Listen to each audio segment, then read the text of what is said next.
हमारे युवाओं को, जो जितने भी युवा देख रहे हैं, जो स्टूडेंट देख रहे हैं, उसको क्या संदेश देना चाहेंगे? मैं बस यही कहना चाहूँगा कि जैसा कि हमारा कोचिंग है, मैंने यहाँ पढ़ा है, यहाँ का सबसे अलग अंदाज़ है, सबसे अलग पढ़ाई लगा मुझे, सबसे यूनिक तरह का। यहाँ का जैसे पढ़ाया जाता है, लगभग 1 महीने में या फिर हफ्ते में एग्ज़ाम लिया जाता है, जिससे कि टीचर को भी पता लगता है कि बच्चा क्या मेहनत कर रहा है, क्या पढ़ रहा है। क्योंकि गरीब घर के भी बच्चे यहाँ आते होंगे। आगे लक्ष्य ये है कि मेरे इस संस्था से बच्चा बिहार टॉप करे, चूँकि हमने इस संस्था से जुड़े हुए बच्चे को 95 मैथ में दिलाया है। पहले तो मैं दिया और वो क्या कहते हैं किरासन से जला करके जो दिया हुआ करता था उसमें से पढ़ा करता था, लेकिन आज तो खैर बहुत मतलब परिवर्तन आ गया। नमस्कार, मैं हूं योगेश और आप देख रहे हैं केवल भारत टीवी समाचार। आज हम उपस्थित हैं पीरपैंती प्रखंड के एक गांव में, जहां पर आप देख सकते हैं हमारे कैमरा पर्सन आप दिखाएंगे उसको RS फ्यूचर सेंटर। यहां पर काफ़ी सारे बच्चे और बच्चियां हैं, आप दिखाएंगे। कैमरा पर्सन से निवेदन है कि यहाँ बच्चे सबको दिखाएंगे। काफ़ी सारे बच्चे आए हुए हैं और यहाँ बच्चे को आने का मतलब ये है कि यहाँ सम्मान समारोह रखा गया था। पिछले दिनों मैट्रिक में इन्होंने काफ़ी अंक प्राप्त किए थे, इसलिए उनको सम्मानित करने के लिए यहाँ के शिक्षक ने इन्हें बुलाया था। तो यहाँ पर शिक्षकगण भी मौजूद हैं और यहाँ पर जनप्रतिनिधि भी मौजूद हैं और कुछ बच्चे के गार्जियन भी हैं। तो इन सभी से बात करने का प्रयास करेंगे कि इन लोगों ने बच्चे को प्रोत्साहन के लिए किस लिए बुलाया था और कैसे मेहनत करवाएं बच्चे इतना आगे बढ़ गए।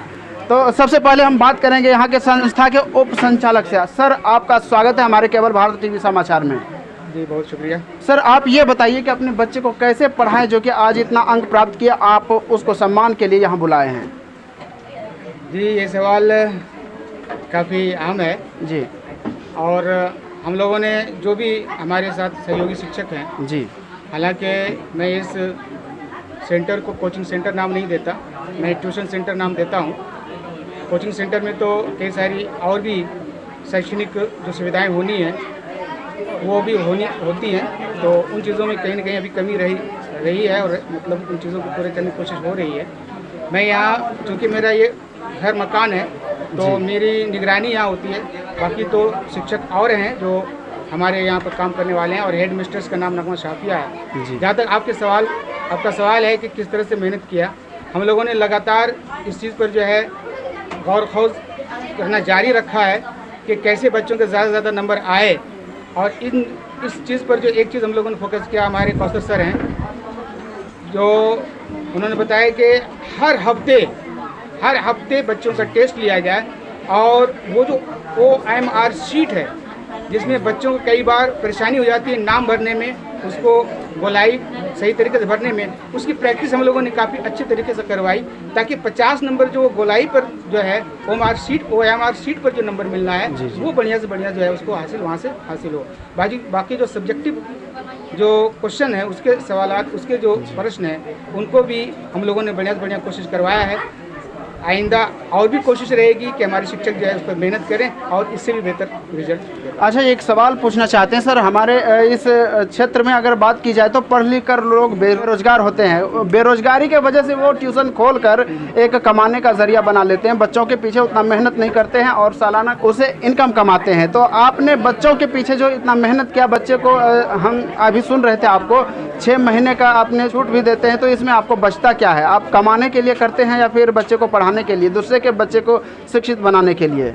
जाहिर है कि सबसे बड़ी कमाई ये है कि आपका सम्मान, आपकी प्रतिष्ठा समाज में बने, लोगों को सम्मान जो बाकी रहने वाली उसकी ज़िंदगी की आखिरी सांस तक है, वो आपकी जो सोच है वो दूसरों के दिल में आपकी वो छवि कैसी बनती है।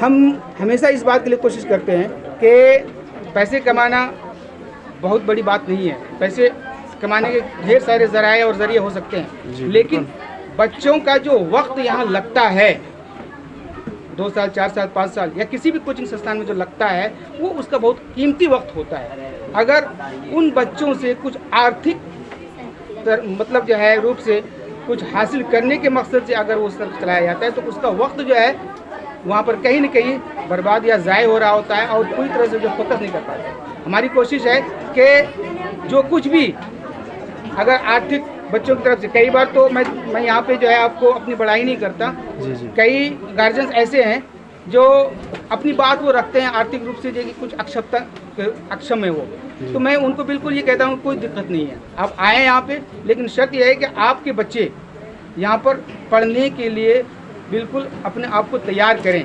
मैंने तो इसी के लिए ऑफर किया है कि अगर कोई बच्चा 80% बच्चा नंबर लाता है तो मैं यहाँ पे फ्री ऑफ कॉस्ट कोचिंग देने के लिए कोशिश करूँगा, फ्री ऑफ कॉस्ट। यही मेरी सोच है। ये थे यहाँ के उप संचालक महोदय, और यहाँ पर एक शिक्षक है, इनसे भी बात करने का प्रयास करते हैं। आपका यहाँ क्या कहना है सर? आप साइंस पढ़ाते हैं बच्चे को, साइंस में किस तरीके से आपने बच्चों को मेहनत कराया है?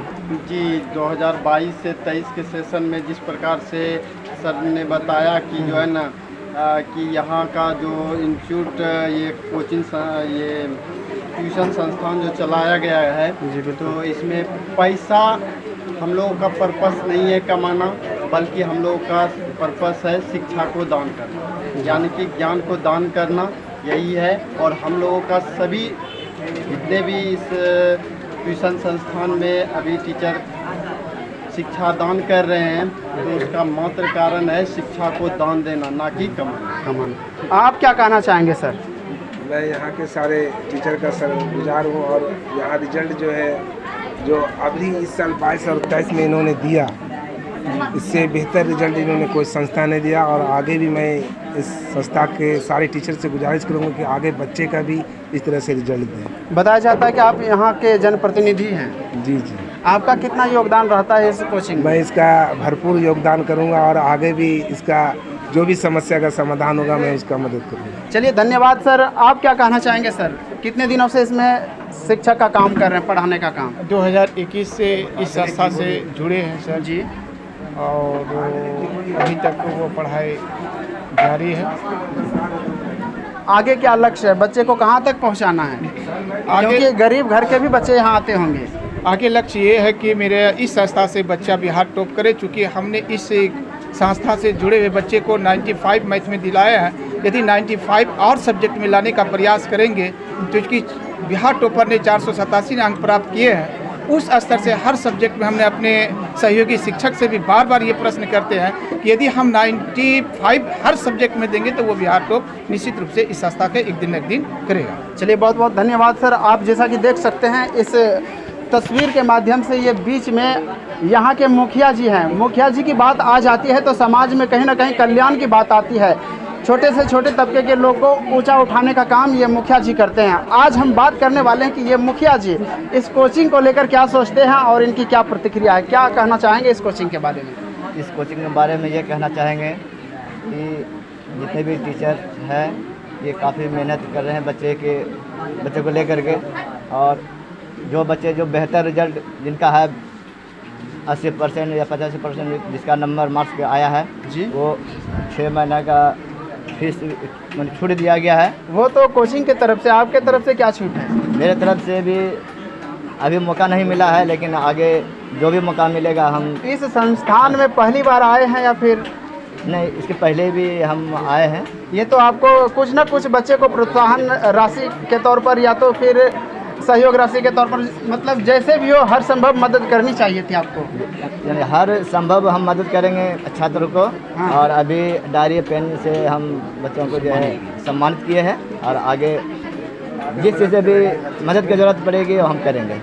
चलिए बहुत बहुत धन्यवाद मुखिया जी। आप क्या कहना चाहेंगे सर? मैं एक अभिभावक के रूप में ये कहना चाहता हूँ कि इस संस्थान ने जो समाज में एक उन्नति का बीज बोया है, ये बीज सदा के मतलब फलित होता रहे, और यही हमारी कामना है।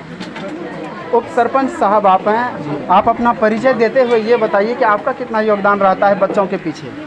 सबसे पहले मैं यहाँ के ग्राम कचहरी पिरपैती का उप सरपंच हूँ। मेरा ये जो सेंटर जो चलता है इनसे काफ़ी घर नज़दीक है। हमने बहुत मेहनत, जब रोड पर चलते हुए देखते हैं तो सभी सर को माइक से लड़का को समझाते देखते हैं।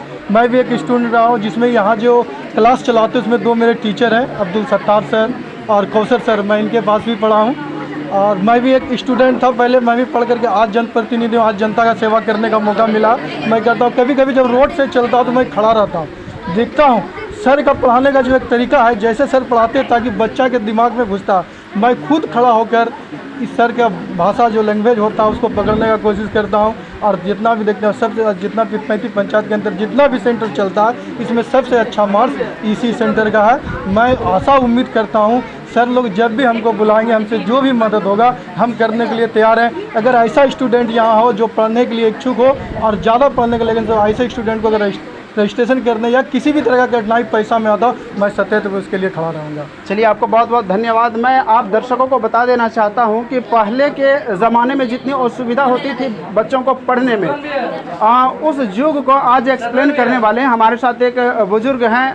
पहले की पढ़ाई में क्या अंतर थी और आज के युग में बच्चों को क्या सुविधा मिल रही है उनके बारे में जानकारी प्राप्त करने का प्रयास करेंगे। जैसा कि मैंने यहाँ पर सुना था कि एक दीपक लेकर बच्चे पढ़ाई करते थे बाबा के जीवन काल में। अभी के दौर में क्या सुविधा है और असुविधा है उसके बारे में जानकारी प्राप्त करने का प्रयास करते हैं इस बुजुर्ग से। सर आपका स्वागत है हमारे चैनल में। परिचय देते हुए ये बताइए कि पहले के युग में और अभी के युग में क्या अंतर है, कैसे आपने पढ़ाई किया था, किस अभाव में, अभी क्या सुविधा है बच्चों को? जी, मैंने तो जब पढ़ा था तो उस वक्त बहुत अभी और पहले में बहुत फ़र्क है।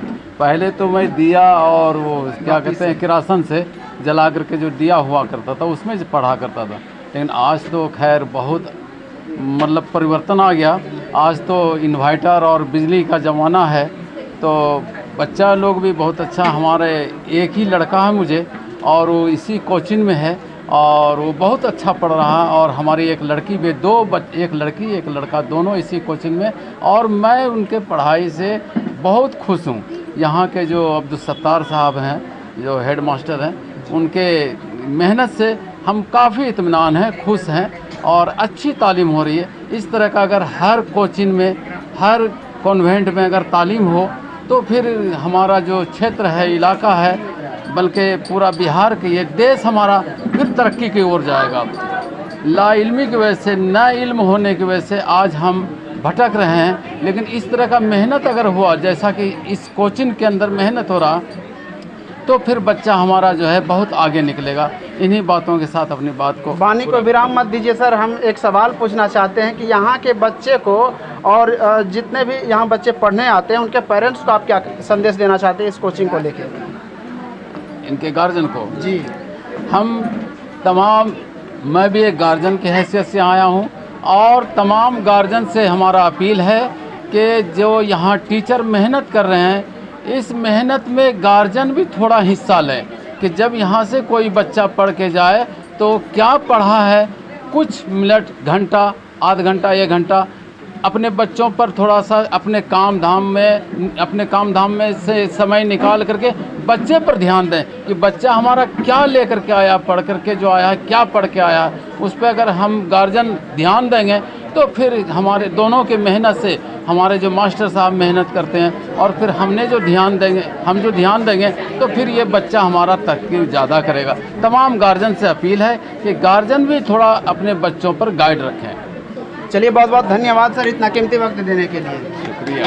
तो आज हम उपस्थित थे RS फ्यूचर सेंटर में और यहाँ के शिक्षकों से मैंने बात कराया। यहाँ पर जनप्रतिनिधि जितने उपस्थित थे उनसे भी मैंने बात कराया। यहाँ पर जो ऐसे बच्चे हैं जिन्होंने काफ़ी मार्क्स अर्जित किए हैं उनसे भी बात करने का प्रयास करेंगे तस्वीर के माध्यम से। जैसा कि देख सकते हैं एक आँख से ये डैमेज है, दिव्यांग है, लेकिन मन से ये दिव्यांग नहीं है। तो हम इनसे बात करेंगे आपने किस तरीके से मेहनत किया। हमारे युवाओं को, जो जितने भी युवा देख रहे हैं, जो स्टूडेंट देख रहे हैं, उसको क्या संदेश देना चाहेंगे? मैं बस यही कहना चाहूँगा कि जैसा कि हमारा कोचिंग है, मैंने यहाँ पढ़ा है, यहाँ का सबसे अलग अंदाज़ है, सबसे अलग पढ़ाई लगा मुझे, सबसे यूनिक तरह का। यहाँ का जैसे पढ़ाया जाता है लगभग 1 महीने में या फिर हफ्ते में एग्ज़ाम लिया जाता है, जिससे कि टीचर को भी पता लगता है कि बच्चा क्या मेहनत कर रहा है, क्या पढ़ रहा है।